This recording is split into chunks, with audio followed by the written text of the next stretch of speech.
안녕하세요. 오늘도 서현살롱을 찾아주셔서 감사합니다. 저는 부산에 살고 있는 여성이에요. 결혼한 지는 반년이 조금 넘었고 현재 남편과 맞벌이를 하고 있어요. 당분간 아이 계획은 없지만 그렇다고 딩크족은 아니에요.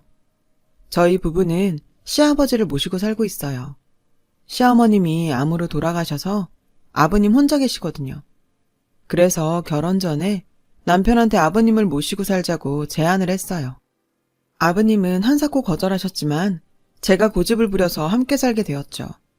남편도 내심 아버님만 남겨두고 결혼하는 게 걱정이었던 터라 제게 많이 고마워하더라고요. 남들은 홀 시아버지를 모신다고 하면 저를 대단하게 생각하는데요. 솔직히 말하자면 아버님이 아니었다면 지금의 행복한 결혼 생활은 불가능했을 거라고 생각해요. 아버님은 제 인생의 가장 든든한 백이면서 누구보다 저를 사랑해 주시는 분이거든요. 제가 이렇게 사연을 보내게 된 것도 바로 우리 아버님과의 인연을 소개하기 위해서예요. 저는 부산에서 태어나 어린 시절을 부산에서 보냈어요. 첫 돌이 지나자마자 아빠가 다니시던 회사가 부도가 났고 아빠는 퇴직금도 못 받고 맨몸으로 회사를 나와야 했죠. 저를 키우기 위해 부모님은 돈이 필요했고 어떻게든 일자리를 구해야 했어요. 그래서 엄마는 어린 저를 외가에 맡기고 동네에서 좀 떨어진 곳에 있던 상가 건물에서 청소 일을 시작했어요. 아빠는 공장에서 막노동도 하시고 수산시장에서 생선 나르는 일도 하시며 돈 되는 일이라면 뭐든 닥치는 대로 다 하셨죠. 하지만 벌이는 턱없이 부족했어요. 그러다 제가 3살 때 돈을 벌러 간다며 집을 떠나셨어요. 가끔씩 연락만 왔죠. 아빠는 한 달에 2번 정도 엄마한테 생활비를 붙이셨어요. 두 분 모두 열심히 돈은 벌었지만 우리 집 형편은 그리 나아지지 않았어요. 그래서 전 유치원도 다닐 수 없었죠. 예쁜 원복을 입고 유치원 버스를 타고 다니는 아이들을 보면 그렇게 부러울 수가 없었죠. 동네 아이들이 유치원에 가 있는 동안 저는 놀이터에서 혼자 놀았어요. 외할머니도 바느질로 돈벌이를 하고 계셔서 저랑 놀아주실 시간이 없었죠. 밥 챙겨주시는 것만도 감지덕지였어요. 그러던 어느 날 놀이터에서 홀로 놀고 있는 제게 누군가가 다가왔어요. 깔끔한 와이셔츠 차림의 아저씨였어요. 아저씨는 왜 혼자 노냐고 묻더군요. 친구들이 유치원 가서 혼자 논다고 했죠. 우리 집은 돈이 없어서 유치원에 못 간다고요. 그 말에 아저씨는 잠시 말이 없다가 여기서 놀면 위험하니까 엄마 올 때까지 같이 놀아주겠다고 하더군요. 해질 무렵이 되어서야 엄마가 왔고 그동안 절 봐주셨던 아저씨는 엄마와 인사를 했어요. 저기 빌라에 이사 왔어요. 아이가 혼자 놀길래 걱정돼서 지켜보고 있었어요. 그런데 아이가 그러더라고요. 유치원에 못 간다고요. 그래서 말인데 혹시 괜찮으시다면 내일부터 제가 돌봐줘도 될까요? 뜻밖의 제안에 엄마는 경계의 눈빛으로 아저씨를 바라봤어요. 사실 제겐 따님 또래의 아들이 있어요. 근데 어릴 때부터 기관지가 약해서 밖에 나가 놀지도 못하고 유치원도 위험해서 못 보내고 있죠. 전에 한번 보냈다가 호흡곤란이 와서 큰일 날 뻔했거든요. 교사들이 제대로 대처를 못하더라고요. 애 엄마가 집에서 돌보고 있는데 또래가 없어서 그런가 외로워해요. 따님이 와서 함께 놀아주면 좋겠어요. 엄마는 생각해보겠다고 하곤 아저씨의 번호를 받았어요. 그렇게 그날은 집으로 왔어요. 전 내심 잘됐다 생각했죠. 그런데 엄마가 아저씨에게 연락을 하지 않은 거예요. 바빠서 잊어버리셨던 거예요. 아저씨를 다시 만난 건 한 달 정도가 지난 후였어요. 엄마가 아침부터 다급히 저를 깨웠어요. 하은아, 엄마 아빠한테 다녀올 거야. 아빠가 몸이 아프시거든. 전에 놀이터에서 봤던 아저씨 기억하지? 그 아저씨가 하은이 돌봐주시기로 했어. 그렇게 저는 엄마 손에 이끌려 아저씨가 사는 빌라로 갔어요. 엄마는 저를 놓고는 급히 떠났고 저는 멀뚱거리며 그 집에 남게 되었어요. 아저씨와 아줌마는 저를 따뜻하게 맞아주셨어요. 아줌마는 간식도 주시고 머리도 예쁘게 묶어주셨어요. 하은이 6살이라며? 지민 오빠는 7살이야. 오빠가 다른 오빠들보다 몸이 약해서 하은이랑 뛰고 술래잡기 같은 건 못해. 대신 오빠랑 책도 읽고 TV도 보렴. 지민 오빠는 아줌마 말대로 몸이 약해서 집에서 주로 생활했어요. 오빠 방에 들어갔더니 또래보다 마른 체형의 오빠가 책상 앞에서 절 기다리고 있었어요. 둘 다 처음에는 어색해서 아무 말도 못하고 있었는데 문득 제 눈에 책장에 꽂힌 공룡책이 들어왔어요. 제가 그때 한참 공룡에 빠져 있었거든요. 저거 아르헨티노사우루스다. 무심코한 제 말에 오빠는 반가워하며 너도 공룡 좋아하냐고 묻더군요. 공감대가 형성되고 나니 그 다음은 술술 풀렸죠. 오빠도 공룡을 좋아해서 집에 공룡책이 산더미처럼 있었어요. 매일 그 책들을 꺼내보면서 얘기도 하고 아줌마가 만들어주신 간식도 먹고 수다를 떨다 보면 금세 시간이 갔어요. 어색했던 우리는 어느새 둘도 없는 친구처럼 지내게 되었죠. 하루는 아저씨 집에서 하룻밤 자게 돼서 다음날 엄마가 절 데리러 왔어요. 하은아, 아빠가 바쁜데다 몸도 안 좋아서 아무래도 엄마가 아빠한테 가 있어야 할 것 같아. 그럼 나는 누구랑 살아? 하은이는 외할머니랑 살게 될 거야. 전 울면서 싫다고 했지만 엄마는 미안하다는 말만 했어요. 엄마가 아빠랑 열심히 일해서 하은이랑 같이 살 수 있도록 노력할게. 그때까지 하은이가 참아주면 안 될까? 엄마는 밤새 저를 달랬고 그렇게 저는 외할머니 집으로 가게 되었어요. 엄마는 외할머니 집에 제 짐을 옮겨주고는 아빠가 계신 곳으로 갔어요. 외할머니와 살게 됐지만 제 생활은 변한 게 거의 없었어요. 외할머니는 일을 하셔야 해서 저는 주로 지민 오빠 집에서 놀며 시간을 보냈거든요. 아침밥을 먹고 나면 아저씨가 저를 데리러 오셨어요. 하루 종일 지민 오빠랑 집에서 놀다 보면 어김없이 저녁때가 되었고 퇴근한 아저씨가 저를 집에 데려다 주셨죠. 엄마는 한 달에 한두 번 정도 왔어요. 그러는 동안 아빠는 딱 2번 왔고요. 저는 그저 아빠가 바쁘셔서 자주 못 오시나 보다 생각했죠. 엄마 아빠는 절 볼 때마다 늘 미안해 했어요. 그럴 필요 없는데 말이죠. 비록 엄마 아빠는 곁에 없었지만 지민 오빠네 부모님이 늘 제 곁을 지켜주셔서 부모님의 빈자리는 크게 느끼진 않았거든요. 아줌마와 아저씨는 저를 친딸처럼 보살펴 주셨고 놀러 갈 때도 늘 저를 데리고 가셨어요. 한 번은 지민 오빠네 할머니 댁에도 간 적이 있어요. 할머니 할아버지께서도 지민 오빠 부모님처럼 절 따뜻하게 맞아주셨죠. 일만 하시고 저는 보는 둥 마는 둥 하시던 외할머니와는 완전 달랐어요. 그래서 저는 늘 지민 오빠가 부러웠어요. 초등학교 예비 소집일과 입학식에 함께 가주신 분도 아줌마와 아저씨였어요. 지민 오빠가 먼저 초등학교에 들어가 있었기 때문에 오빠는 항상 저를 데리고 등교해서 교실에 데려다 주곤 했어요. 오빠는 학교에 입학하면서 건강이 많이 좋아져서 함께 바깥에서 놀 수도 있게 되었어요. 저는 초등학교에 다니던 6년 동안 거의 오빠네 둘째 딸처럼 살았어요. 그리고 초등학교 졸업식도 역시 아줌마 아저씨와 중학생이 된 오빠와 함께 했어요. 꽃다발을 사오신 아저씨가 짜장면도 사주셨어요. 마치 단란한 가족처럼 말이에요. 그날 새벽 무렵 누가 저를 거칠게 흔들어 깨웠어요. 외할머니였죠. 당장 옷 챙겨 입어. 무서운 얼굴로 낮게 소리치는 할머니의 모습에 저는 기가 눌려서 영문도 모르고 일단 옷부터 입었어요. 제가 옷을 다 입자 할머니는 네 짐들이랑 옷 대충 넣었으니까 따로 챙겨야 할 거 있으면 빨리 집어넣어. 어서. 시간 없어. 저는 일단 책 몇 권과 소중한 물건들을 챙겨서 가방에 넣었어요. 다 챙겼다고 하자 할머니는 제 손을 잡아채고는 집 밖으로 나갔어요. 나가보니 아빠가 타고 있는 택시가 기다리고 있더라고요. 빨리 가야 해. 어서 이 택시 타. 아빠는 저를 택시에 태웠어요. 그런데 할머니는 타지 않더라고요. 아빠가 타자마자 택시는 출발했고 할머니는 제 뒤로 멀어져 갔어요. 놀랐지? 이제 괜찮아. 이제 아빠랑 엄마랑 같이 살 거야.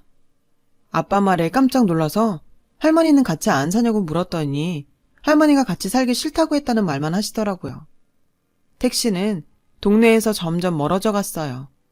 그 순간 떠오르는 사람이 있었어요. 지민 오빠와 아줌마, 그리고 아저씨였어요. 인사도 못하고 온 게 내내 마음에 걸렸어요. 아빠, 나 아저씨 아줌마랑 오빠한테 인사도 못했어. 인사라도 하고 가면 안 돼? 나한테 얼마나 잘해주셨는데. 그랬더니 아빠는 바쁜데 귀찮게 한다는 듯 퉁명스럽게 말했어요. 나중에 다시 와서 그때 인사해. 지금은 아무 말 말고 눈이나 붙여. 이제 엄마랑 아빠랑 같이 살 수 있게 됐는데 기쁘지도 않니? 아빠 말에 더는 뭐라고 할 수 없었어요. 그렇게 한참 동안 새벽길을 달려서 남양주에 도착했어요. 아빠를 따라 들어간 빌라에는 엄마가 기다리고 있었어요. 우리 딸 졸업 축하해. 엄마가 못 가서 서운했지? 그래도 엄마가 졸업 선물로 우리 딸 가방도 사놨으니까 마음 풀어. 이제 엄마 아빠랑 사는 거야. 좋지? 저는 상황이 어떻게 된 건지 몰라서 혼란스러웠어요. 부산에서부터 몇 시간을 달려온 탓에 너무 피곤해서 동이 틀 무렵에 까무룩 잠이 들었어요. 눈을 떠보니 다음날 아침이더라고요. 엄마는 주방에서 아침 준비를 하고 있었어요. 엄마한테 어떻게 된 일인지 물었어요. 뭐가 어떻게 돼? 이제 여기서 학교 다니면서 엄마 아빠랑 사는 거지? 그럼 우리 부산에는 다시 안 가? 제 물음에 엄마는 표정이 싹 굳었어요. 거긴 왜 가? 뭐 좋은 기억이 있다고. 여기가 너 공부하기에도 훨씬 좋아. 아빠 다니는 회사도 안정적이고 엄마도 청소일 할 때보다 지금 일하는 식당이 돈도 더 많이 주고 말이야. 그러니까 이제 부산은 잊고 여기서 공부하고 새 친구들도 많이 사귀고 그러렴. 부산으로 돌아가지 않는다고 하자 저는 덜컥 겁이 났어요. 그 말이 꼭 다시는 지민 오빠네 가족들과 만날 수 없다는 말처럼 들려서 불안했어요. 그래서 엄마에게 한 번 더 말을 꺼내봤어요. 그런데 엄마가 화를 내더라고요. 넌 왜 아까부터 그 집 식구들만 찾니? 엄마 아빠랑 같이 살게 된 게 싫어? 그 집에서 살고 싶은 거야? 그동안 엄마랑 아빠는 너 하나 데려오려고 얼마나 고생을 했는지 알아? 밤낮 없이 죽어라 일만 했어. 그런데 부산에 가자고? 싫어. 안 가. 부산에선 힘든 기억밖에 없는데 거기 가서 또 지긋지긋한 가난에 치여 살라고? 싫어. 그 모습에 저는 더 이상 말을 할 수가 없었어요. 그냥 엄마 말을 따를 수밖에요. 저는 그렇게 남양주에서 살게 되었어요. 얼마 뒤 근처 중학교에 입학도 했죠. 처음에는 지민 오빠네 가족이 너무 그리웠어요. 같이 살게 됐다고는 해도 엄마 아빠는 여전히 바쁘셔서 저는 대부분의 생활과 학교 일들을 스스로 처리하고 해결해야 했어요. 옆에서 늘 딸처럼 동생처럼 자상하게 챙겨주던 아줌마 아저씨, 오빠가 너무 보고 싶었어요. 입학하고 처음 적응 기간에는 밤마다 몰래 눈물을 흘렸죠. 그런데 시간이 약이라는 말이 맞긴 하더라고요. 학교에 적응하고 친구들과 사귀고 나니 점점 이곳 생활에 익숙해지기 시작했고 서서히 부산에서의 생활을 잊게 됐죠. 친구들과 서울도 한번 가봤는데 거긴 신세계더라고요. 왜 말이 태어나면 제주로 보내고 사람은 서울로 보내라고 했는지 그 뜻을 알 것도 같았어요.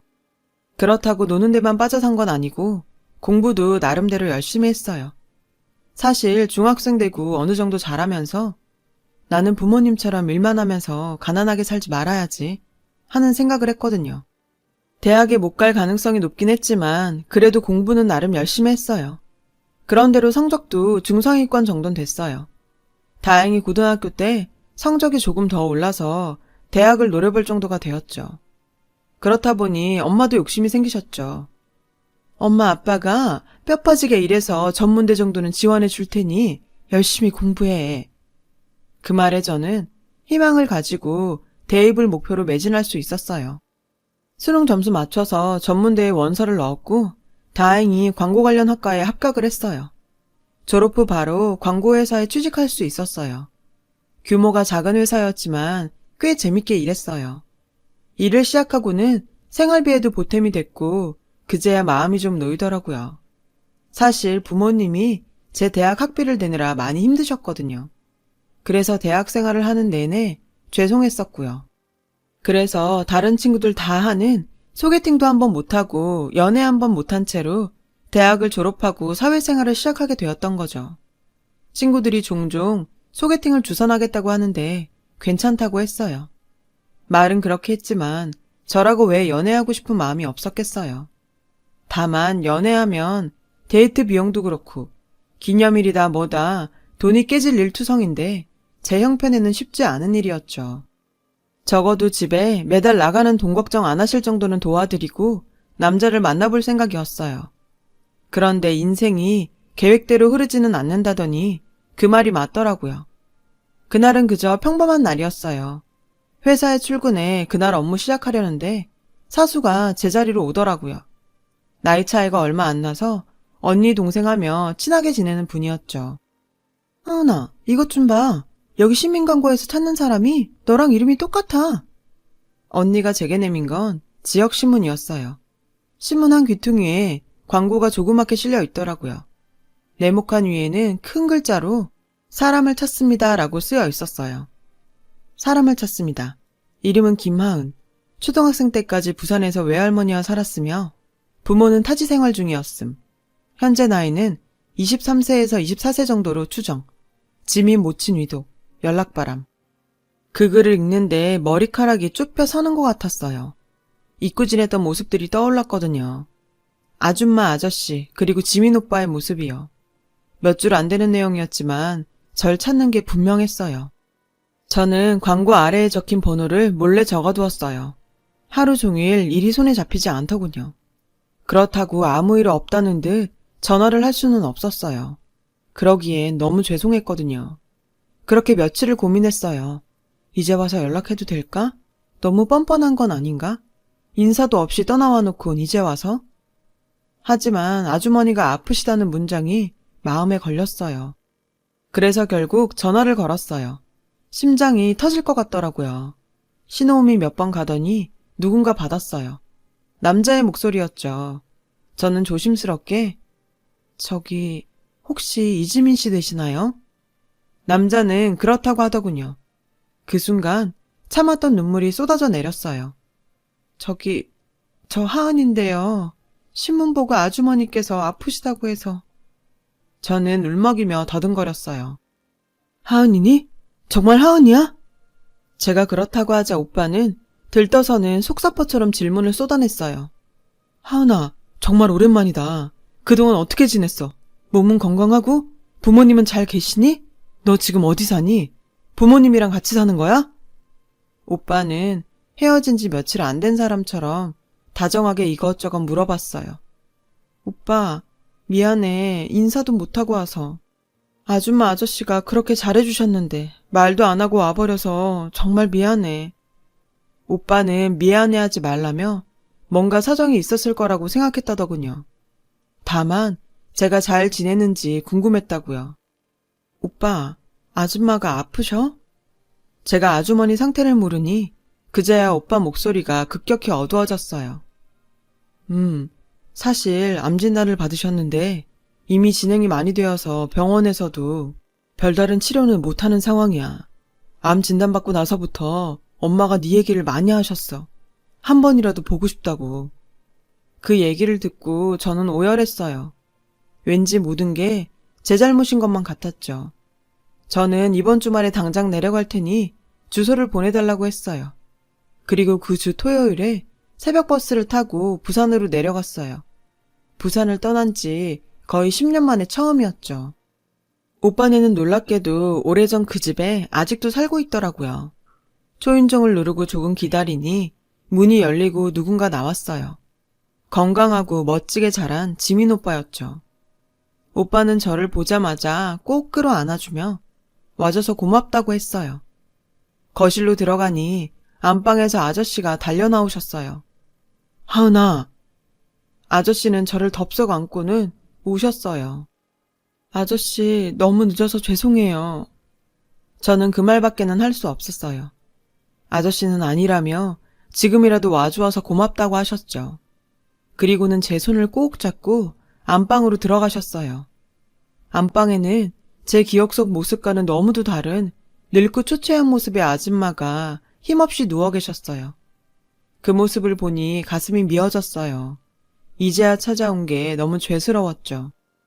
여보, 하은이 왔어. 당신이 그렇게 보고 싶어 하던 하은이가 왔다고. 내 말 들려, 지민이 엄마? 아저씨가 아줌마를 살짝 흔들자 아줌마 눈이 힘없이 떠졌어요. 아줌마는 눈을 몇 번 깜빡이시더니 이내 눈물을 흘리시면서 절 부르셨죠. 하은아, 우리 하은이가 왔구나.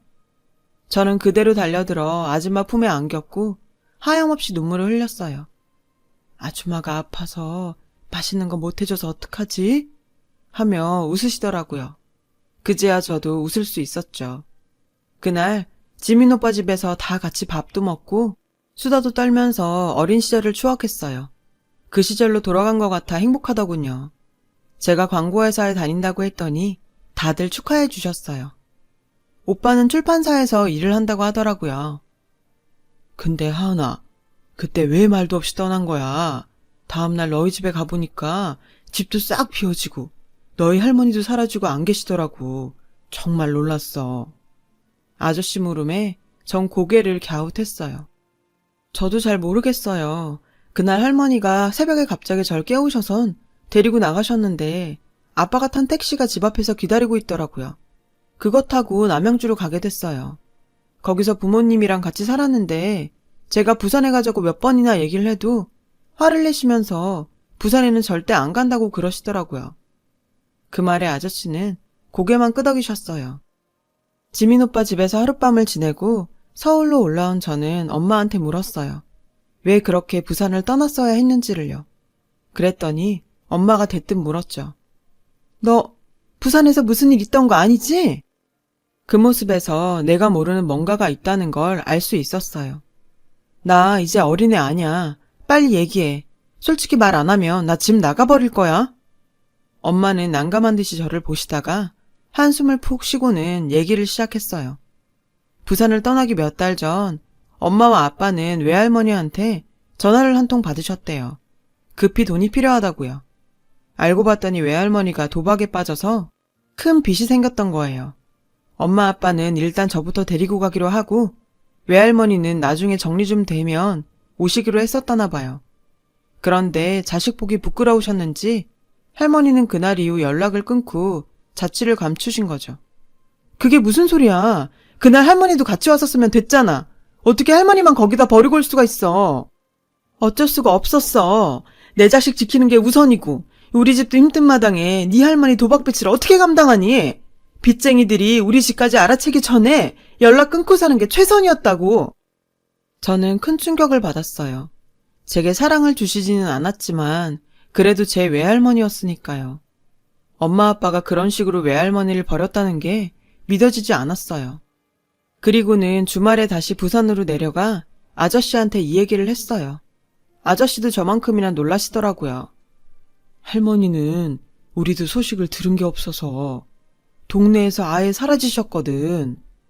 아저씨는 괜찮으실 거라고 절 위로해 주셨지만 그런다고 복잡한 마음을 떨칠 수는 없었어요. 그날 이후 저는 자주 부산에 내려갔고 올라올 때는 늘 지민 오빠가 차로 데려다 주었어요. 그렇게 얼마간 서울과 부산을 오가던 오빠와 저는 조금씩 감정이 생겨났죠. 그러던 어느 날이었어요. 하은아, 오빠가 할 말이 있어. 갑자기 이런 말하면 당황스러울 거 알지만 그래도 내 마음을 전하고 싶어. 나 너 많이 좋아해. 아주 오래전부터. 나랑 사귀지 않을래? 갑작스러운 고백이었지만 내심 저도 같은 마음이었기에 오빠의 대시를 받아들였어요. 집안 사정 때문에 연애를 포기했던 저였지만 이번만큼은 욕심을 내고 싶었거든요. 연애를 시작하고 그제야 저도 남들처럼 데이트를 할 수 있었어요. 극장도 가고 도시락을 싸서 공원도 가고 야외 자동차 극장도 가보았죠. 무엇보다 바라만 봐도 가슴 따뜻해지는 사람이 생겼다는 게 좋았어요. 그렇게 우리는 3년 정도 연애를 했고 결혼을 하게 되었어요. 원래는 좀 더 일찍 하려고 했는데 그 사이 아줌마가 세상을 떠나셔서 1년 정도 애도의 시간을 갖고 결혼식을 올리게 되었죠. 혼자 남으신 아버님을 혼자 둘 수 없어서 제가 모시고 살자고 했어요. 제게는 아빠 같은 분이니까요. 그리고 저는 아직도 외할머니를 찾고 있어요. 여기저기 수소문을 하고 있지만 쉽지는 않네요. 그래도 찾을 수 있을 거란 희망은 버리지 않으려고요. 끊어진 줄 알았던 지민 오빠의 가족들도 이렇게 기적처럼 다시 만나서 결혼까지 하게 됐잖아요. 그러니 끝까지 포기하지 않으려고 해요. 인연이라는 게 그리 쉽게 끊기진 않는 것 같습니다. 제 이야기를 들어주신 모든 분들의 옆에도 소중한 인연으로 가득하시길 바랍니다. 여러분, 사연 댓글에 응원과 현명한 조언 부탁드려요. 좋아요와 구독은 저에게 큰 힘이 됩니다. 오늘도 좋은 일 가득하세요.